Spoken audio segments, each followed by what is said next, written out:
Hello viewers, welcome to TikTok preparation channel. இன்றைக்கி வந்து பார்த்திங்கன்னா டிஎன்பிஎஸ்சி சிலபஸில் தமிழ் சமுதாய வரலாறு அது தொடர்பான தொல்லியல் கண்டுபிடிப்புகளில் குடியம் குகை பற்றின ஒரு 50 கொஸ்டின்ஸ் வந்து நான் ப்ரிப்பேர் பண்ணியிருக்கேன். இது வந்து ஒரு மீடியம் லெவலில் இருக்கிற ஒரு கொஸ்டின்ஸ். இது வந்து நீங்கள் உங்களுக்கு ரீகால் பண்ணுறதுக்கான ஒரு கொஸ்டின்ஸ் தான். இந்த கொஸ்டின்ஸை வச்சு நீங்கள் கொஞ்சம் ரீகால் பண்ணிக்கலாம் நீங்கள் படித்ததை வந்து. ஓகேங்களா? ஸோ வாங்க பார்க்கலாம். ஃபர்ஸ்ட் கொஸ்டின், குடியம் குகை தமிழ்நாட்டின் எந்த மாவட்டத்தில் அமைந்துள்ளது?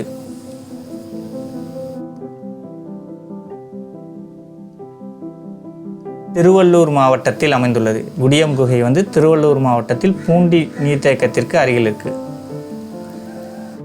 குடியம் குகையை முதலில் கண்டறிந்தவர் யார்?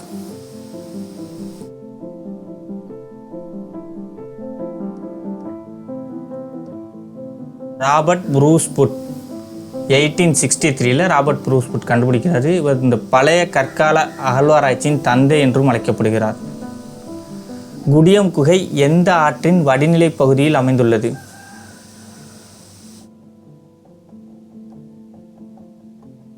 கொற்றலை ஆறு.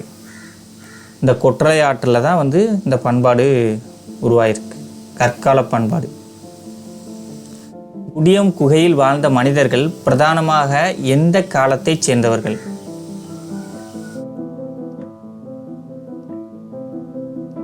கீழ் பழைய கற்காலத்தை சார்ந்தவர்கள், லோவர் பேலியோலித்திக்.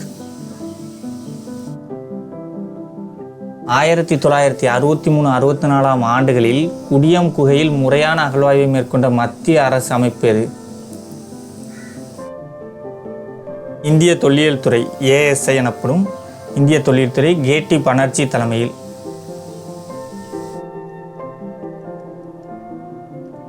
குடியம் குகை மனிதர்கள் கற்கருவிகளை செய்ய பயன்படுத்திய பிரதான பாறை வகை எது? குவார்ட்ஸ். இந்த பகுதியில் குவார்ட்ஸ் பாறை அதிகம் இருந்ததுனால அதை வச்சு தான் அவங்க தயாரிச்சிருக்காங்க. குடியம் குகை அமைந்துள்ள மலைத்தொடரின் பெயர் எது?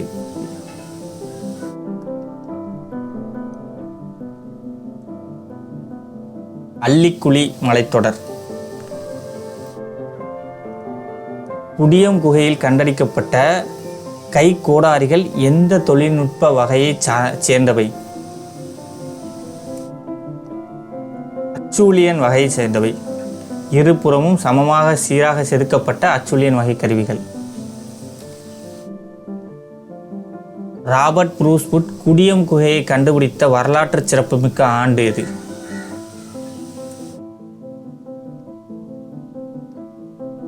- 1863 கண்டுபிடிச்சாரு, மே மாதம்.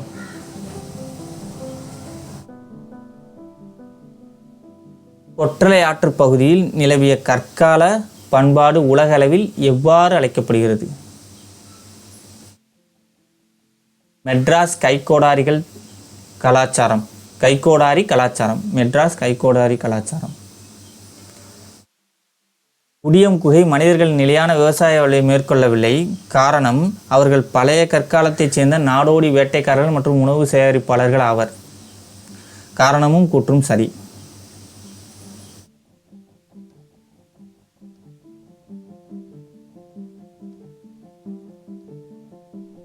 குடியம் குகைக்கு அருகிலுள்ள பூண்டி நீர்த்தேக்கத்தின் மற்றொரு வரலாற்று சிறப்புமிக்க பெயர் என்ன?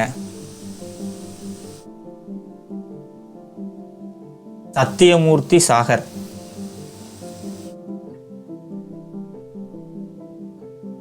குடியம் குகை பகுதியில் உள்ள பாறைகள் எந்த புவியியல் காலத்தின் படிவுகளைச் சேர்ந்தவை?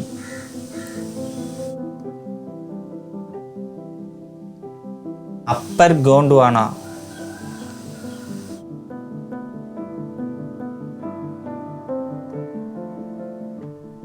குடியம் குகையில் மேற்கொள்ளப்பட்ட அகழ்வாய்வில் கீழ்கண்டவற்றுள் எது கண்டறியப்படவில்லை? மனித எலும்பு படிமங்கள். இது வந்து ஒரு ரொம்ப மிக பழமையான இது. 1.5 மில்லியன் ஆண்டு முற்பட்டது. அல்லிக்குழி மலைத்தொடரில் மொத்தம் எத்தனை இயற்கை குகைத்தலங்கள் அடையாளம் காணப்பட்டுள்ளன? 16 குகைகள். அதில் குடியம் தான் முதன்மை குடியிருப்பாக இருந்தது. கீழ்கண்டவற்றுள் குடியம் குகைக்கு மிக அருகில் அமைந்துள்ள மற்றொரு உலக புகழ்பெற்ற பழைய கற்கால தலம் எது?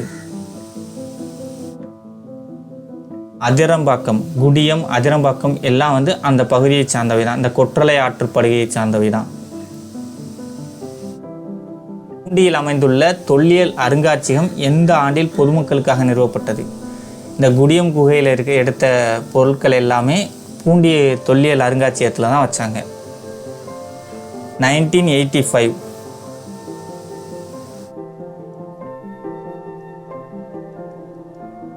குடியம் குகை கருவிகளின் காலத்தை அறிவியல் பூர்வமாக கணிக்க பயன்படும் நவீன தொழில்நுட்ப முறை எது? காஸ்மோஜெனிக் நியூக்ளைட் டேட்டிங் அப்படின்னு சொல்லிட்டு ஒரு முறை. ஏன்னா கார்பன் டேட்டிங் பண்ணணும்னா ஹியூமன் ஃபெசைல்ஸ் எல்லாம் கிடைச்சாதான் பண்ண முடியும். ஸோ அதனால் டிஃப்ரெண்ட் முறை. கொற்றலை ஆற்றிற்கு வரலாற்று பூர்வமாக வழங்கப்பட்ட பண்டைய வடமொழி பெயர் என்ன? கொற்றலை ஆற்றுக்கு வடமொழி பெயரும் இருந்திருக்கு. பிரித்தஸ் சிரா நதி.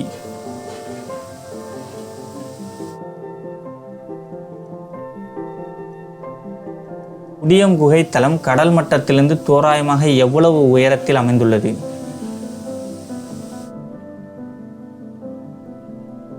100 to 120 மீட்டர் வரை. கீழ்கண்டவற்றுள் எது பழைய கற்கால மனிதர்கள் பயன்படுத்திய கிளீவர் கருவியின் முக்கிய பணி? மரங்கள் மற்றும் விலங்குகளின் தோலை பிளப்பது, வெட்டுவது. அதான் கிளீவரோட யூசேஜ்.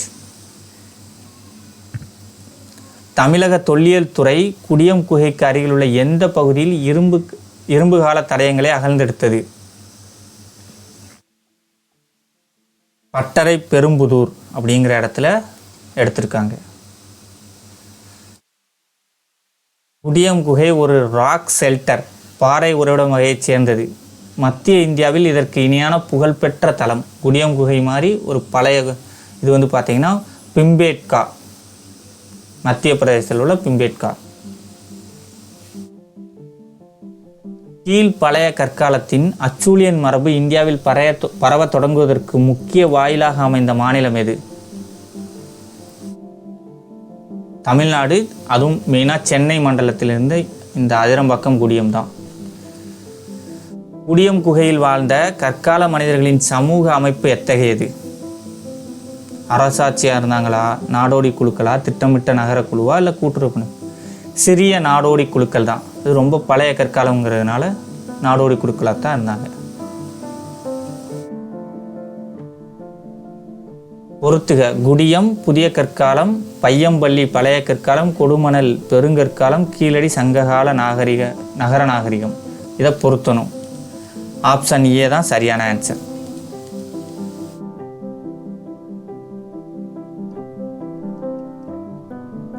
குடியம் குகைக்கு செல்லும் பாதையில் அமைந்துள்ள காடுகளின் தற்போதைய வன வகைப்பாடு என்ன? அதை என்ன டைப் ஆஃப் காடு அப்படின்னு சொல்கிறாங்க? முள் புதர் மற்றும் வறண்ட இலையுதிர் காடுகள்.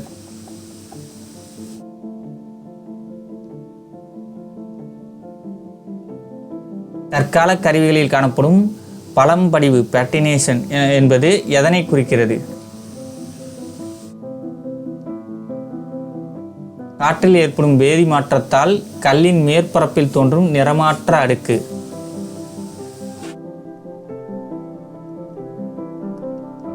இந்திய தொல்லியல் துறையின் ஏஎஸ்ஐயின் எந்த அறிக்கையில் குடியம் குகை அகழ்வாய்வு முடிவுகள் முதலில் அதிகாரப்பூர்வமாக ஆவணப்படுத்தப்பட்டன? இந்தியன் ஆர்கியாலஜி 1963 ரிவ்யூ அப்படிங்கிறதுல ஏடி பானர்ஜி அகழ்வாய்வு பண்ணது. பழைய கற்கால கருவிகளின் தயாரிப்பில் கோர் டூல் என்பது எது? முக்கிய கருவி அப்படிங்கிறது என்னவா இருந்தது? ஒரு பெரிய பாறையின் இரு பக்கங்களையும் செதுக்கிய பின் எஞ்சிய மையப்பகுதி கைகோடாரி அப்படிங்கிறது தான். இங்கே நோட்ஸில் இருக்கும், விளக்கத்தில் கொடுத்துருக்கேன். குடியம் குகையில் நடுத்தர மற்றும் மேல் பழைய கற்கால மனிதர்கள் பயன்படுத்திய சிறிய ஃப்ளேக் டூல் செதில் கருவிகள் எதிலிருந்து செய்யப்பட்டன?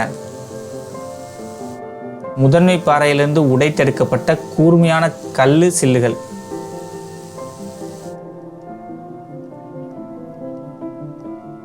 கீழ்கண்டவற்றுள் எந்த தளம் கொற்றலை ஆற்றுப்படுகை பள்ளத்தாக்கு கற்கால பயன்பாட்டு வலயத்திற்குள் வராது? நெய்வேலிங்கிறது அதுக்குள்ளே வராது. மீதி எல்லாமே நமக்கு அந்த கற்கால பயன்பாட்டு வலயத்தில் வரும். குடியம் குகையில் மேற்கொள்ளப்பட்ட அகழ்வாய்வில் கற்கால தொழிலகம் இருந்ததற்கான முதன்மையான சான்று எது? கருவிகள் செய்யும்போது உதிர்ந்த ஆயிரக்கணக்கான கழிவு கல் சில்கள். விளக்கம் இங்கே கொடுத்துருக்கேன். குடியம் குகைகளை பற்றி Kudiyam cave stone age rock shelters of south Indian என்ற புகழ்பெற்ற ஆவணப்படத்தை இயக்கியவர் யார்? ரமேஷ் யந்திரா.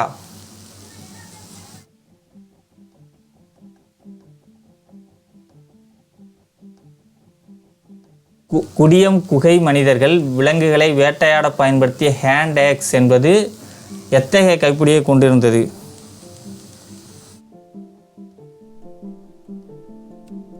ஆரம்பகால கைப்பிடி இல்லாமல் நேரடியாக கைகளாகவே பிடிக்கப்பட்டது.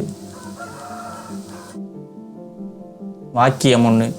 குடியம் குகை உலக பாரம்பரிய சின்னம் பட்டியலில் தற்காலிகமாக கூட இன்னும் சேர்க்கப்படவில்லை. வாக்கியம் 2. இத்தலத்தை பாதுகாக்க இந்திய தொல்லியல் ஆய்வுத்துறை நடவடிக்கை எடுத்து வருகிறது.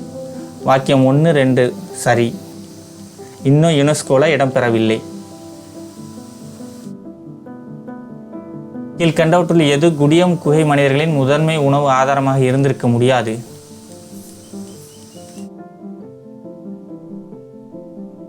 பயிரிடப்பட்ட நெல் மற்றும் கேழ்வரகு.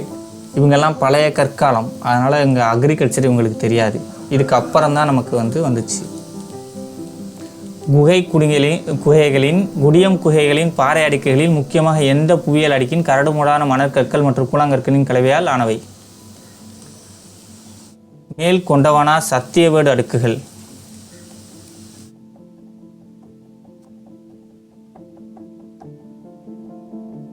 குடியம் குகையில் மைக்ரோலித்ஸ் எனப்படும் நுண்கற்கால கருவிகள் எந்த அடுக்கில் கண்டறியப்பட்டன?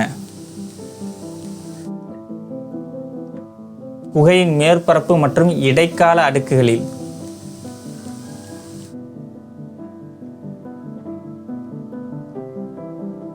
இந்தியாவில் பழைய கற்கால புரட்சி அல்லது கற்கால தொழில்நுட்ப மாற்றம் கொற்றலை ஆற்று படுக்கையில் எப்போது நிகழ்ந்ததாக சாந்தி பப்புவின் ஆய்வுகள் கூறுகின்றன?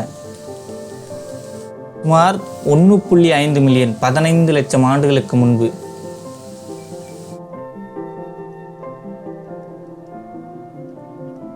குடியம் குகை பாறைகளின் உட்டமைப்பில் காணப்படும் இயற்கையான சுனைகள் கற்கால மனிதர்களுக்கு எவ்வாறு உதவின? வறண்ட காலங்களில் தடையற்ற குடிநீர் ஆதாரமாக பயன்பட்டன. கீழ்கண்டவற்றுள் எந்த வரலாற்றறிஞர் ராபர்ட் புரூஸ்வுட்டுடன் இணைந்து கொற்றலை ஆற்று பள்ளத்தாக்கில் கற்கால ஆய்வுகளை மேற்கொண்டார்? ராபர்ட் புரூஸ்வுட்டு இன்னொருத்தரும் சேர்ந்து தான் இதை பண்ணினாங்க. வில்லியம் கிங் அப்படின்னு ஒருத்தர்.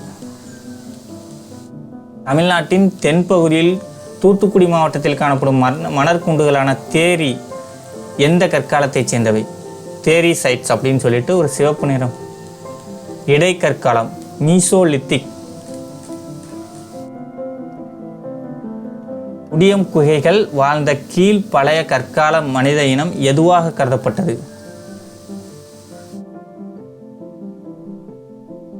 ஹோமோ எரக்டஸ் வகையை சார்ந்த மனிதர்கள், அதாவது நிமிர்ந்த மனிதர்கள், நிமிர்ந்து நடந்த மனிதர்கள் இங்கே வாழ்ந்திருக்காங்க. குடியம் குகையின் இயற்கை மேற்கூரை எதனால் உருவானது? இயற்கையாகவே ஒரு ரூஃப் ஒன்று உருவாயிருந்திருக்கு. அது இயற்கை அரிப்பினால் பாறை அடுக்குகள் சரிந்து விழுந்த ஏற்பட்ட குடைவு.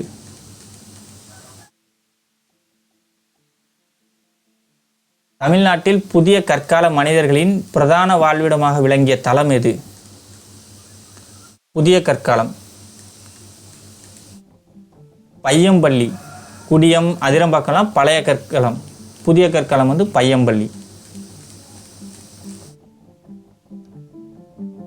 குடியம் குகையின் புவியியல் சூழல் பழைய கற்கால மனிதர்களுக்கு எதிலிருந்து தப்பிக்க சிறந்த புகலிடமாக அமைந்தது?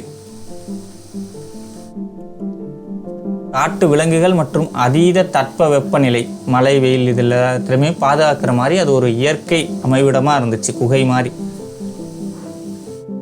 கீழ்கண்டவற்றுள் எது மெட்ராஸ் கைக்கோடாரி கலாச்சாரத்தில் முக்கிய கருவியாக கருதப்படுவதில்லை?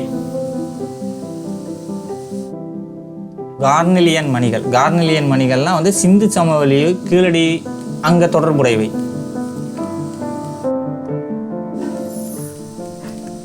தமிழ்நாடு தொல்லியல் துறையால் பாதுகாக்கப்பட்ட வரலாற்று சின்னமாக குடியம் குகை எந்த சட்டத்தின் கீழ் நிர்வகிக்கப்படுகிறது?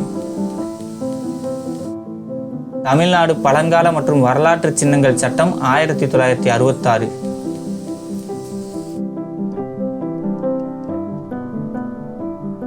உலக தொல்லியல் ஆய்வின்படி குடியம் குகை அதனை சுற்றியுள்ள கொட்டலை ஆற்று படுகை மனித நாகரிக தொடக்கத்தின் எந்த முக்கிய பரிணாம கட்டத்தை குறிக்கிறது?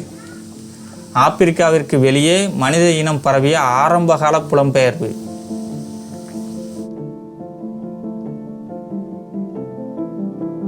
ஸோ இதுதான் வந்து ஒரு 15 MCQ வந்து நான் ப்ரிப்பேர் பண்ணியிருக்கேன். ஸோ இதை நீங்கள் பாருங்கள். இந்த கொஸ்டின்ஸில் இருக்கிறதுமே கொஸ்டினுமே ஒரு விதமான உங்களை ரீகால் பண்ணுறதுக்கு உண்டான ஒரு ஆப்ஷன்ஸ் தான், ஒரு இதுதான். நீங்கள் அதையுமே பார்த்துக்கிட்டு இதை வந்து திருப்பி பார்த்து உங்களை ரீகால் பண்ணிக்கோங்க. ஸோ இது ரொம்ப பெரிய ஒரு ட்ரிக்கி கொஸ்டின்ஸ்னு சொல்ல முடியாது, பட் இது வந்து ஒரு ரீகால் பண்ணுறதுக்கான ஒரு ஆப்ஷனாக நீங்கள் வந்து வச்சுக்கலாம். ஓகேங்களா? ஸோ இந்த மாதிரி நிறையா வீடியோஸ் வேணும்னா டிக்டாக் ப்ரிப்பரேஷன் சேனலை சப்ஸ்கிரைப் பண்ணிக்கோங்க. தேங்க்யூ.